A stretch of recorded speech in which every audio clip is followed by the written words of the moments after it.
São os irmãos com a paz de Jesus, amém? Amém! Glória a Deus. Então, irmãos, louvado e agradecido seja o nome do Senhor por essa oportunidade. E eu gostaria de dizer aos amados irmãos que eu estou muito feliz com Deus, mas muito feliz. Muito feliz, mas muito feliz. Obrigada, Senhor. Aleluia. Porque Deus é uma pessoa que, quando você começa a ter uma realidade de materialização dele na sua vida, ele realmente aparece. Maravilha de Deus. E como a nossa amada irmã Rosélia falou, às vezes, irmãos, nós estamos mostrando completamente contrário a Deus. E aí Deus não aparece como deveria aparecer. Mas você imagina tantas outras coisas. Mas eu quero dizer nesta manhã, irmãos, que Deus é fiel. Deus é uma pessoa que não comete um único milímetro ou milésimo de milímetro de erro. Pensa numa pessoa extraordinária, magnífica, poderosa, que pode nos ajudar. Só que nós temos muitos problemas, sabe, na nossa natureza, e nós não conseguimos materializar a pessoa de Deus como Ele deseja. Então eu gostaria de calçar no meu comentário Evangelho de João, capítulo 17, o verso 3. É um clássico, mas é um clássico muito profundo.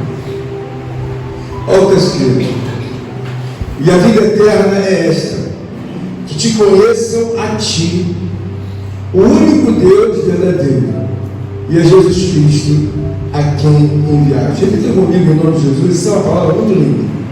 E a vida eterna é esta, E a vida eterna é esta, que te conheçam a ti, que te conheçam a ti, o único Deus verdadeiro, o único Deus verdadeiro, e a Jesus Cristo, e a Jesus Cristo, a quem tu enviaste. Amém. Amém. Irmãos, nós sabemos que nós temos a obrigação entre nós de um ajudar mutuamente o outro. Isso não é uma opção, isso não é uma sugestão de Deus, isto é uma obrigação, porque trata-se de um mandamento. E nós sabemos que Deus é uma pessoa perfeita, e na sua perfeição, como eu acabei de falar com os irmãos, não existe nada, absolutamente nada que você possa apontar, deduzir, que seja alguma coisa corrigível, que possa sofrer algum adicional. Então, quando você olha para a pessoa de Deus, você faz muitos questionamentos, porque você ainda não acertou uma adoração perfeita a Deus, algo que possa o Espírito Santo dizer para você: bom, você está na linha certa. Meu Deus. Por que nós sabemos que isso ocorre? Cada um de nós tem um grau de meditação em Deus. Uns meditam a 30%, outros a 60%, outros a 90%, mas há alguém que medite também a 150%. E por que isso é importante? Porque nós falamos muitas coisas, essas coisas traduzem-se no nosso coração como uma verdade. Mas em muitas situações, o que você fala nos seus lábios, no seu coração, não é uma verdade. E alguém vai dizer: mas pastor, por que não é uma verdade? Ele está dizendo aqui: e a vida eterna é esta, que te conheçam a ti, o único Deus verdadeiro. Então, quando você tem uma sustentação pessoal terrena, você deve olhar que esses exemplos de homens e mulheres grandiosos de Deus. Mas por que eles foram homens grandiosos de Deus? Porque quando eles falavam da verdade, eles não abriam abas na mente nem no coração. Nós falamos aqui que ele deve ser conhecido como o único Deus verdadeiro. Mas aí você abre uma aba de que existe uma vida, existe uma verdade relativa, existe ou não, então você abriu uma aba, então ele já deixou de ser para você o único Deus verdadeiro. Meu Deus. Porque quando você crê em Deus, irmãos, você tem uma imagem fixa que não há duvidade de pensamentos. Você, por exemplo, nós crescemos com o irmão Eduardo, nós já sabemos como ele é. Você não vai abrir aba que ele é gordo, que ele é isso e aquilo, louro. Não, eu me lembro do irmão Eduardo. Deus é uma pessoa em que o povo de Israel conheceu um Deus verdadeiro. Aleluia. Esse é um Deus que é real. Eu falei esses dias com o Lucas, ele estava falando comigo, nós estávamos conversando alguma coisa, aí de repente nós estávamos falando, aí eu falei para ele, Lucas, mas você não está sendo objetivo. Aí ele falou assim, mas como não? Você não está sendo objetivo. Por quê?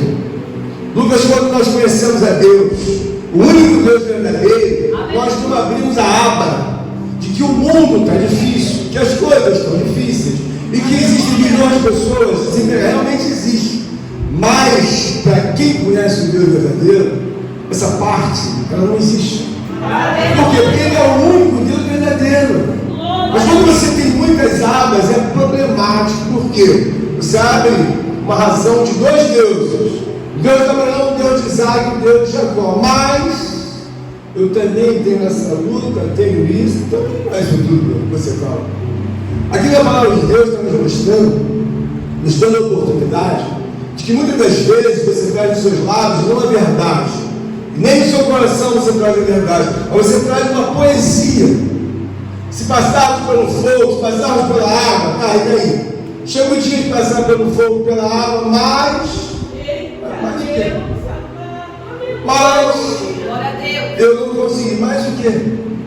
Então ele não é a afirmação que todos nós colocamos. E por que o povo de Israel é um povo tão vitorioso?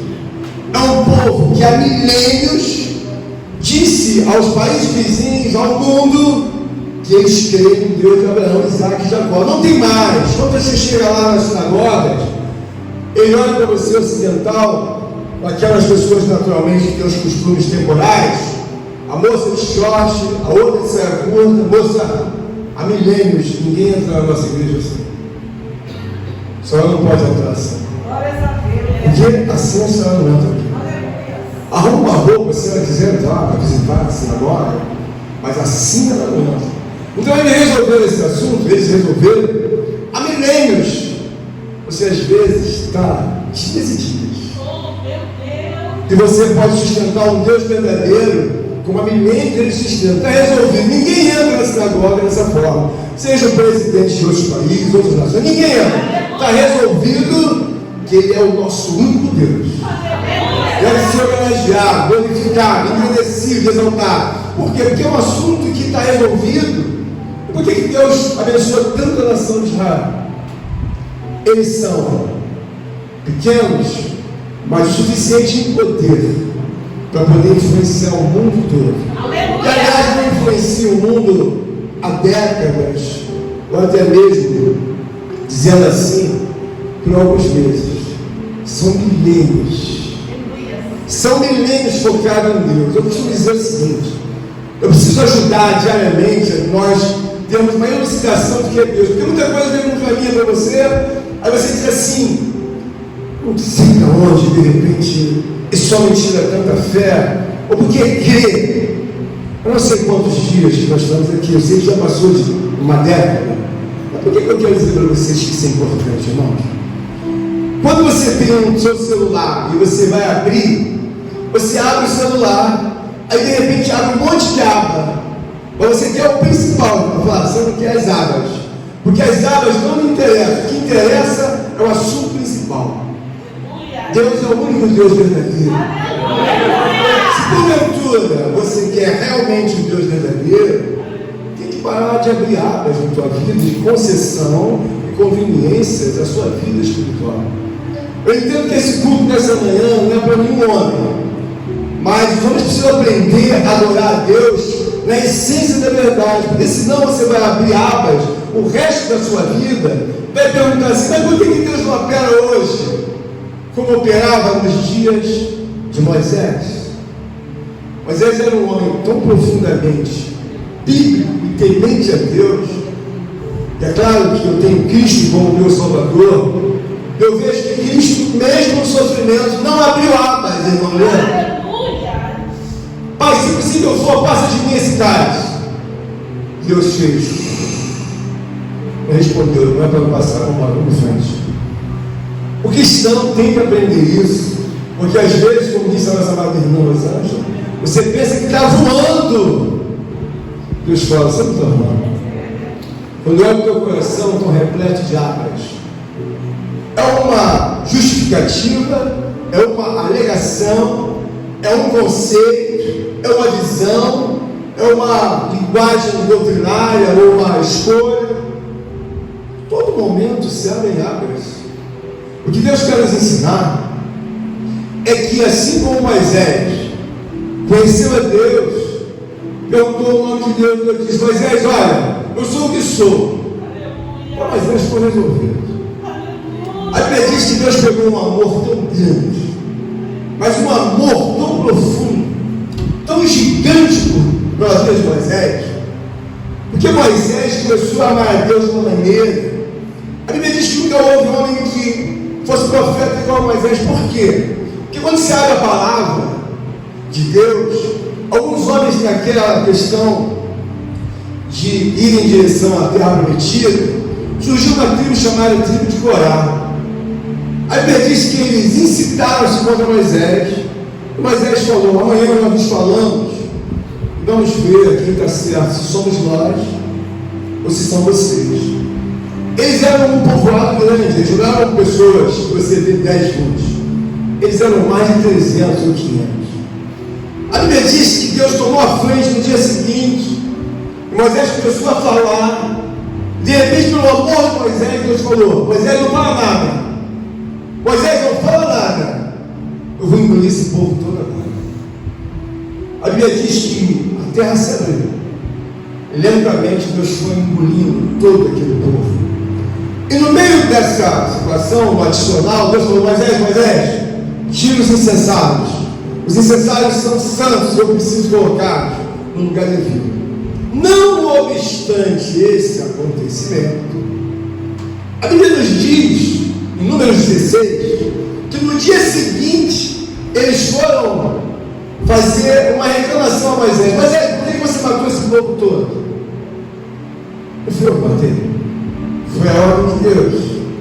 Mas você sabe o que aconteceu exatamente no dia seguinte?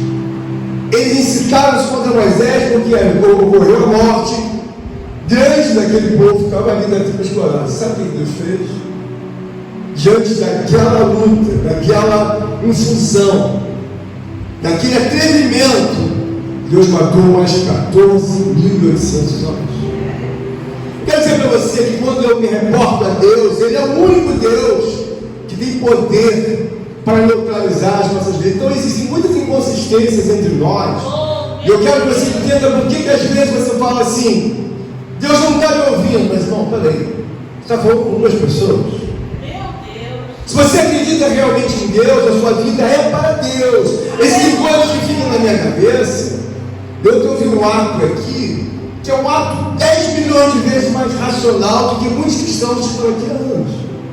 Quando o nosso amado irmão alguém teve a oportunidade, ele veio à frente, e o filhinho dele, Bernardo, olhou para ele e tocou nele.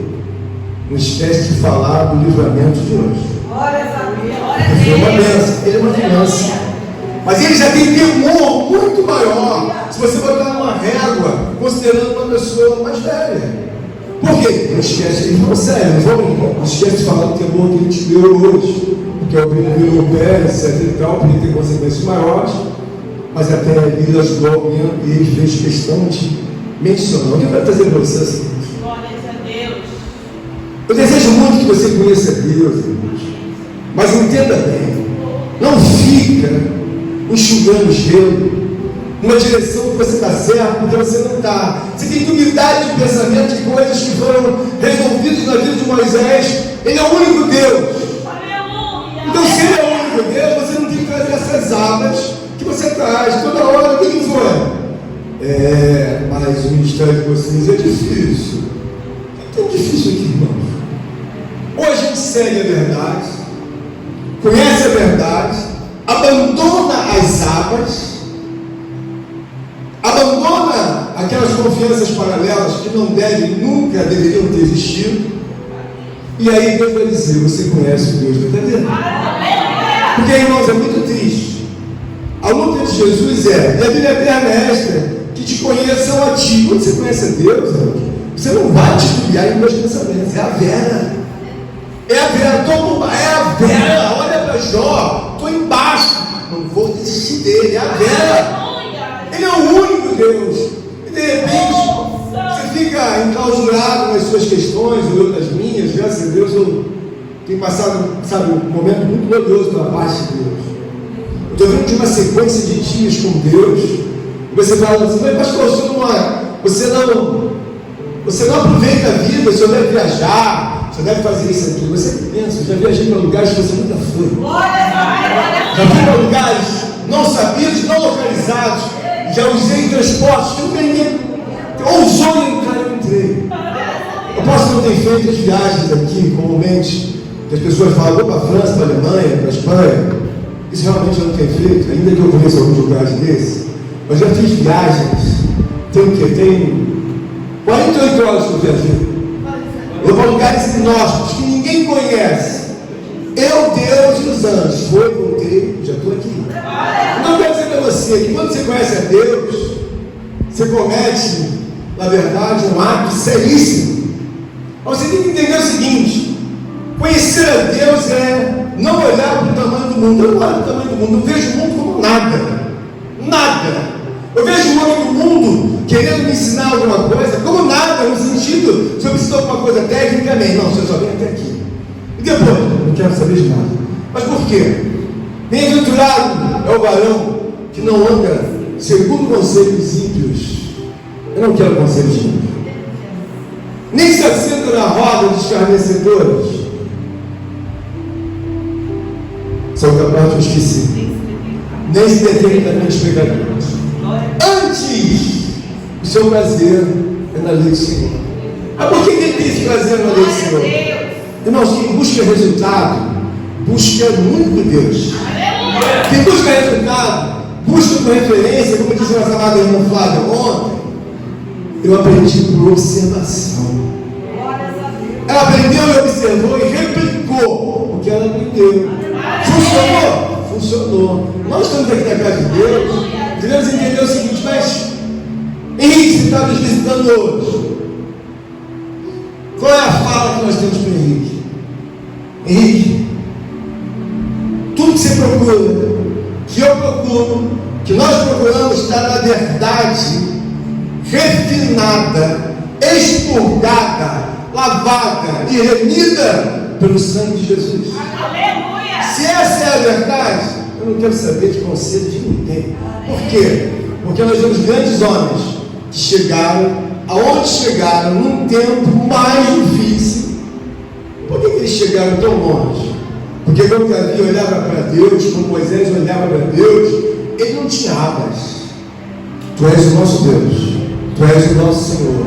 Essa é uma manhã que você deve guardar no seu coração. Esquece essas abas. Por quê? Porque se qualquer um de nós abrir as abas e dizer, eu amo a Deus, abrir uma aba, Deus fala, mentira. Por quê? Se ele amasse a mim verdadeiramente, ele só iria lhe ver. Então procura refinar a sua conduta diante de Deus, porque não são poucas as abas que nós abrimos. Eu, louvado seja Deus, tenho procurado fechar todas as abas. Eu só olho e só vejo Deus. E quando nós fazemos assim, eu olho para a história de Israel. Eu não me canso de ver um país que poderia estar afundado no meio da lama, poderia ter sido esquecido, poderia ter sido detonado, mas ao menor, e Deus fez o país dele, que era Nação Unida, no lugar mais alvejado possível. Israel é um negocinho pequenininho, querem matar, querem destruir, miram naquela direção. Sabe qual a resposta certa lá de Israel? Poder. Eles não precisam de muitas pessoas, não precisam temer os Estados Unidos, a Rússia, aos países da Europa. Não tem que estar pequenininho. Por que eles se garantem tanto? E Deus tem mostrado pela história que eles estão certos. Eles não estão atrás do maior arsenal do mundo, nem atrás de homens que sejam os homens mais influentes do céu. Eles estão sempre protegidos porque só pensamos em Deus, confiamos em Deus. Olha a história, olha o resultado daquele que confia, sabe, sabiamente em Deus. Nós temos outras coisas para considerar, mas irmãos, com toda certeza, eu não sinto falta nenhuma de que me apareça para mim, e creio que os irmãos também não devam sentir, homem algum para mudar nada. Você sabe por quê? Porque todo controle, toda honra tem dado a Deus da terra do Senhor. Estamos loucos de mulher,